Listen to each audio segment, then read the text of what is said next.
স্থানীয় বাংলা সংবাদ।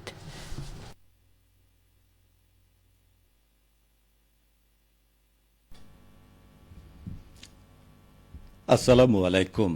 বাংলাদেশ বেতার রাজশাহী স্থানীয় সংবাদ পড়ছি গোলাম মর্তুজা হেনা। চলতি বছরের এসএসসি ও সমমান পরীক্ষার ফলাফল আজ প্রকাশিত হবে। দুপুর ২টায় মাদ্রাসা বোর্ড সহ দেশের ১১টি শিক্ষা বোর্ডে একযোগে এই ফলাফল প্রকাশ করা হবে।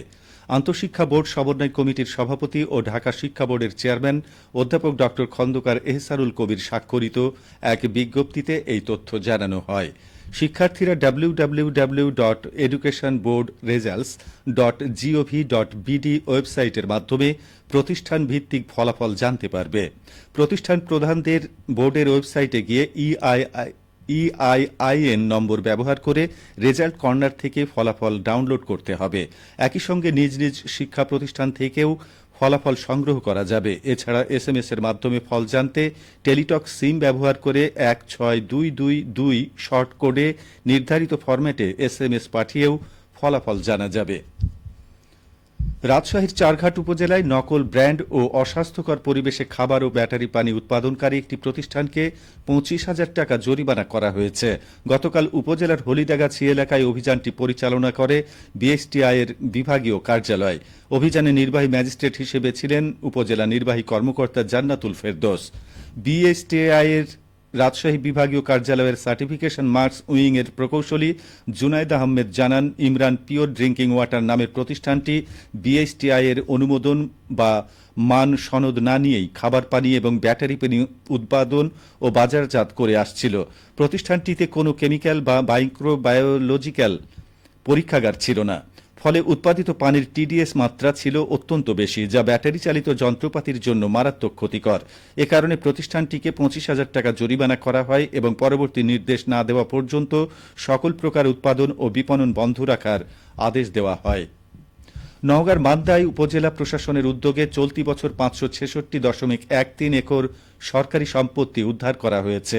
এই বিশেষ উদ্যোগের নেতৃত্ব দেন উপজেলা নির্বাহী অফিসার শাহ আলম মিয়া।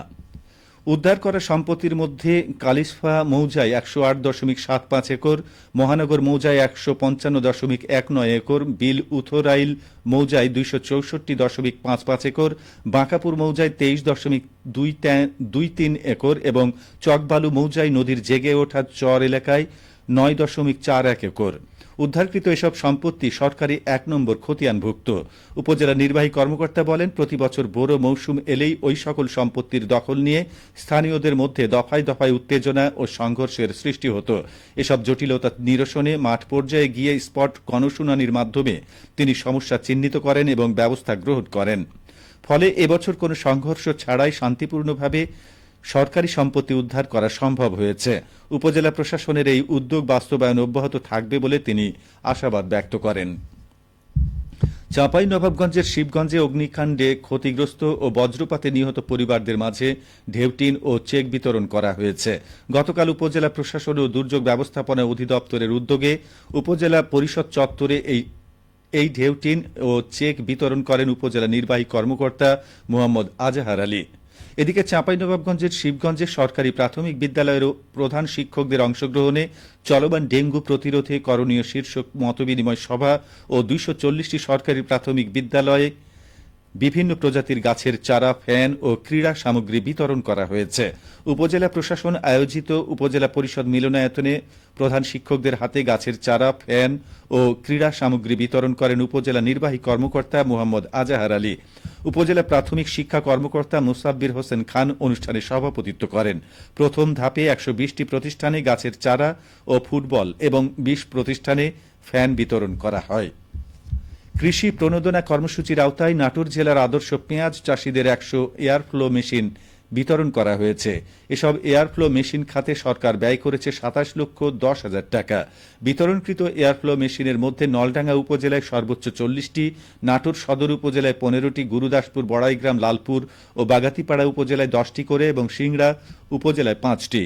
কৃষি সম্প্রসারণ অধিদপ্তর নাটোর জেলা কার্যালয়ের উপপরিচালক মোহাম্মদ হাবিবুল ইসলাম খান জানান, এয়ারফ্লো মেশিন পেঁয়াজ সংরক্ষণ কাজে ব্যবহার করা হয়। এই মেশিন ব্যবহার করে পেঁয়াজ চাষিরা দীর্ঘদিন পেঁয়াজ সংরক্ষণ করতে পারবেন। ফলে পেঁয়াজ সংরক্ষণকাল দীর্ঘায়িত হওয়ার মাধ্যমে কৃষকদের উচ্চমূল্য প্রাপ্তি নিশ্চিত হবে। সবশেষে আবহাওয়া। আজ দুপুর 12টায় রাজশাহীতে তাপমাত্রা ছিল 28 ডিগ্রি সেলসিয়াস। এ সময় বাতাসে আপেক্ষিক আর্দ্রতার পরিমাণ 93%। রাজশাহী ও পার্শ্ববর্তী এলাকায় আজ সূর্যাস্ত সন্ধে 6টা 57 মিনিটে। সংবাদ শেষ হলো। আমাদের পরবর্তী সংবাদ দুপুর 2টা 5 মিনিটে।